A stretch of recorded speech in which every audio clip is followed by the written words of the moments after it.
Chez Suplex MMA, on aime bien anticiper, raison pour laquelle aujourd'hui je vous propose notre liste des champions UFC à la fin de l'année 2023. N'oublie pas que tu peux nous soutenir en t'abonnant, en likant et en partageant. Si notre travail te plaît, tu peux aussi nous suivre sur les réseaux sociaux pour être tenu au courant des dernières infos. Tous les liens sont présents dans la description. Alors sans plus attendre, on y va. Chez les flyweight, pour nous, c'est Deus Daguerra ou Deveson Figueiredo qui aura la ceinture jusqu'à la fin de l'année en s'imposant contre les différents challengers. Pour nous, Figgy est encore au-dessus des prétendants au titre des poids mouches. Sa puissance est inégalée parmi les plus légers de l'UFC et son style très complet lui permet d'aller à la guerre pendant 25 minutes contre Brandon Moreno ou de soumettre Tim Elliott et Alex Perez dans les premiers rounds. Aujourd'hui, c'est lui le champion et Moreno possède le titre intérimaire après avoir battu Kai Kara France, mais je ne pense pas que le Mexicain s'imposera contre le Brésilien lors de leur 4e rencontre le 22 janvier prochain. Et sincèrement, hormis Moreno, personne pour le moment n'est un contender suffisamment sérieux pour menacer Figgy. Je pense donc qu'il s'imposera en janvier et affrontera un autre challenger comme par exemple Amir Albazi si lui de son côté a battu un membre du top 5. Mais là encore, je ne pense pas qu'il soit capable de battre par la suite le champion. On enchaîne et on passe maintenant en bantam. C'est dans cette catégorie qu'on va prendre le plus de risques. Je dirais que Cerudo reprendra la ceinture en 2023 et la gardera. A mon avis, il est fort probable qu'il affronte Sean O'Malley pour le titre vacant des bantamweight et si c'est le cas, je pense qu'il serait en mesure de le battre pour s'emparer du titre. Pour en savoir plus sur cette potentielle opposition, je vous invite à regarder la vidéo qui lui est destinée. Une fois la ceinture prise par Triple C, il pourrait combattre contre Sterling, revenant de sa blessure au biceps, et désireux de reprendre ce qui lui appartenait. On aura alors une opposition entre deux gros lutteurs au grappling incroyable. Mais comme je vous l'ai dit, j'ai envie de prendre des risques, et malgré l'énorme gabarit de Sterling, je pense que le fight IQ de Cerudo et son niveau technique lui permettront de s'imposer. Dans cette configuration, Cerudo défendrait son titre et finirait l'année 2023 comme champion incontesté des poids coqs. En featherweight aussi, on prend des risques. On le sait tous, Volkanovski est un champion ultra dominant avec une ambition aussi grande que son talent et souhaite devenir le double champion featherweight et lightweight. Je précise au passage que s'il réussit cet exploit, il serait à mes yeux le god du MMA en ayant dominé de grands athlètes tels que Holloway, Ortega ou Korean Zombie et en ayant battu le très dangereux Islam Makhachev. Et personnellement, je doute qu'il y parvienne et à mon avis, il perdra face à Islam. De son côté, Yair Rodriguez battra probablement Josh Emmett par son style plus complet que l'américain. Ce faisant, il se placerait en challenger numéro 1 face à Volkanovski, redescendu dans sa catégorie pour défendre son titre. Par la suite, Rodriguez et Alexander the Great s'affronteraient pour la ceinture. Et dans cette opposition, je pense que le Mexicain a toutes ses chances. Il est un excellent kicker, a un très bon cardio et il est très difficile à maintenir au sol. Pour toutes ces raisons, je pense qu'il mettra fin au règne de Volkanovski en 2023 pour devenir le champion indisputé.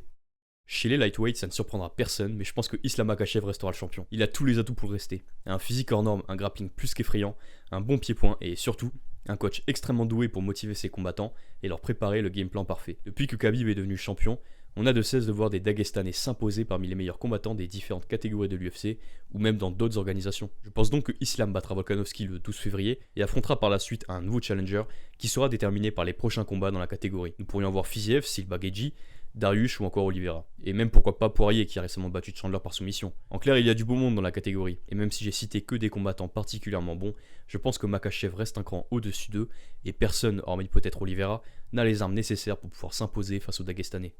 Chez les welterweights, c'est compliqué. On a le champion, Leon Edwards, qui a battu Kamaru Usman par KO il y a peu. Il y a aussi Colby Covington, qui n'a pas combattu depuis qu'il a affronté Masvidal et semble attendre un title shot. Ensuite, on ne sait pas vraiment si Khamzat veut combattre en priorité en welter ou en middle.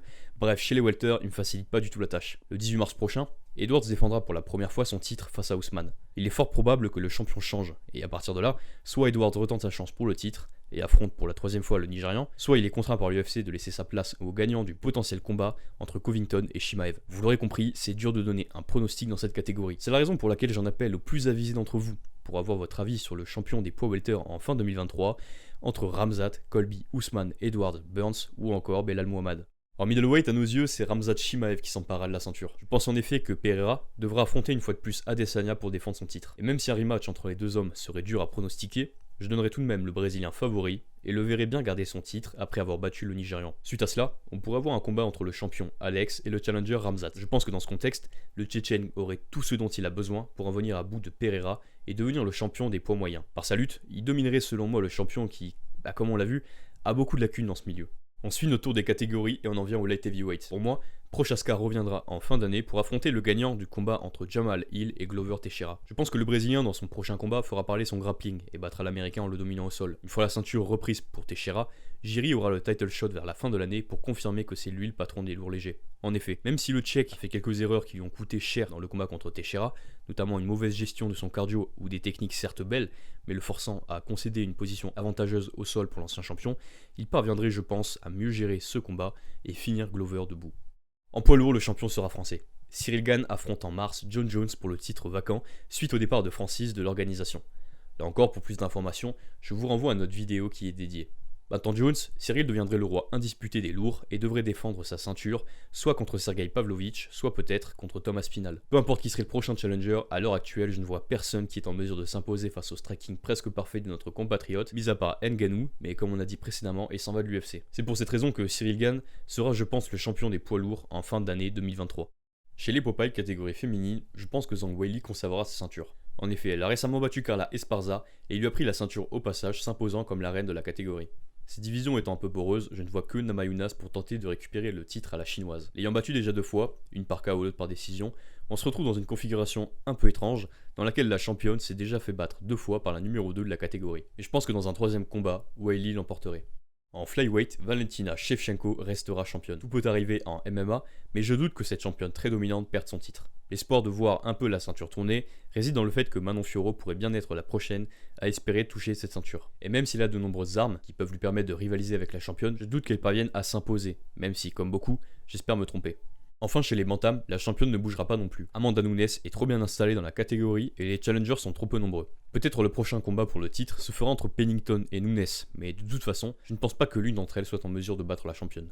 C'est tout pour aujourd'hui, merci d'avoir regardé jusqu'au bout. N'oubliez pas de nous dire qui sera selon vous le champion des welter en fin d'année 2023, et on se dit à la prochaine pour une autre vidéo.